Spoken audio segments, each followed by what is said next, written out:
নমস্কার। আমাকে তো সবাই চিনিস তোরা, তাই আর পরিচয় দেব না আমি।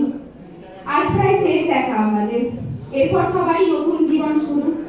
দেখা হবে না, কথা হবে না, কত কাউকে হয়তো ভুলেই যাবে। স্যার ম্যাডামদের সাথে দেখা হবে হয়তো কখনো কখনো, কিন্তু ক্লাসে আর পড়াশোনা করা হবে না। আর কোনোদিন আমাদের এই স্কুলের ড্রেসটাও পরে আসা হবে না। স্কুলের অনুষ্ঠানে আমার নাচও করা হবে না। টিফিনের সময় একটা টিফিনে টানাটানি, আর সুমনার বোতলে জলও খাওয়া হবে না। আর মিড ডে মিলের একটা দিন, সেই ডিম দেওয়ার দিনটায় স্বস্তিকার সাথে ডিম নিয়ে ঝগড়াও করা হবে না। আর বৌদির দোকানের ফুচকা, সেটা তো সব থেকে বেশি মিস করবো, সব থেকে বেশি। যখন তখন হঠাৎ করে কাউকে এই খাওয়াবি চ, এটাও বলা হবে না। আর একজন তো টেস্ট পরীক্ষার সময় থেকে এখনো খাওয়ায়নি, তাকে না হয় বাদই দিতাম। স্কুলের ক্লাসরুম, বেঞ্চ, বোর্ড, চক, ডাস্টার, এগুলোকে সব খুব মিস করবো। কারণ স্কুল তো বাইরে থেকে দেখবো, এরপর ভেতরে তো আর ঢোকাই হবে না। বন্ধুদের সাথে মজা করা, আড্ডাগুলো সবই খুব মনে পড়বে। এখনো মনে পড়ে স্কুলের সেই প্রথম দিনটা, আর এই শেষ দিনটাও মনে থাকবে। স্যারেরাদেরকে অনেক ধন্যবাদ আমাদের শিক্ষাদান করার জন্য, বিশেষ করে আমাদেরকে সহ্য করার জন্য। বিশেষভাবে হেড স্যারকে ধন্যবাদ। আমরা বেরিয়ে গেলে তুমি যেন শান্তি পাবে।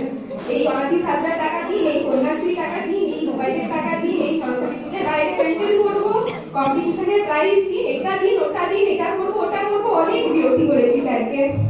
আর স্যার সহ্যও করেছেন, তাই স্যারকে অনেক ধন্যবাদ। আমার স্কুলের বন্ধুদেরকে আমি যেমন মিস করবো, আমি আমার শিক্ষক শিক্ষিকাদেরকেও তেমনই মিস করবো। এই স্কুল লাইফটা হলো মোস্ট বিউটিফুল মেমোরি, সবার কাছে একই। তবে আমার এই কথাগুলো শুনে অনেক বিষাক্ত মনের মানুষ অনেক মন্তব্য করবে, তবু স্কুল লাইফ ইজ বেস্ট, এটা কখনো ভোলা যাবে না। সময়ের কাছে আমরা খুবই অসহায়, সময় বড়ই নিষ্ঠুর। এই সময়ের সাথেই আমাদের সুন্দর স্কুল লাইফের হার্ডলি এইচএসএ রেজাল্ট পর্যন্ত আমরা হয়তো যোগাযোগের মধ্যে থাকবো, তারপর সবাই বিচ্ছিন্ন, সবাই যে যার পড়াশোনার কাছে ব্যস্ত হয়ে যাবে স্বাভাবিক নিয়মে। কিছু জনের সাথে হয়তো প্রায়ই দেখা হবে, আবার কিছু জনের সাথে এটা শেষ দেখা, শেষ বিদায়। আজকে অনেকেই কথা দিবে যে আমরা দেখা করবো, একে অপরের সাথে যোগাযোগ রাখবো, কিন্তু তা আর কোথায় হয়, খুবই ব্যতিক্রমটা।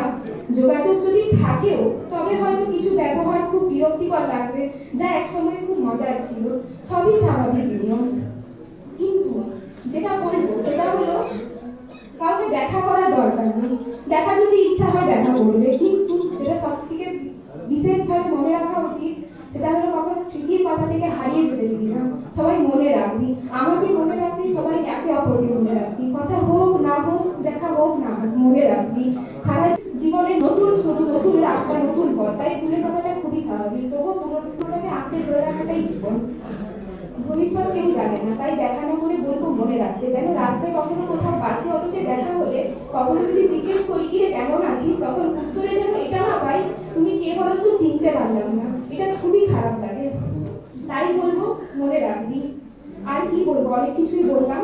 পরীক্ষা সবাই ভালো করে দিবি, ভালো থাকবি, সুস্থ থাকবি, সবার সব রকম সাফল্য কামনা করি। আমার স্যার ম্যাডামদেরকেও আমার অনেক শ্রদ্ধা রইল, আমার উপর যেন স্যার ম্যাডামদের আশীর্বাদ সবসময় থাকে এমনই কামনা করবো। এই বলে শেষ করছি। ধন্যবাদ।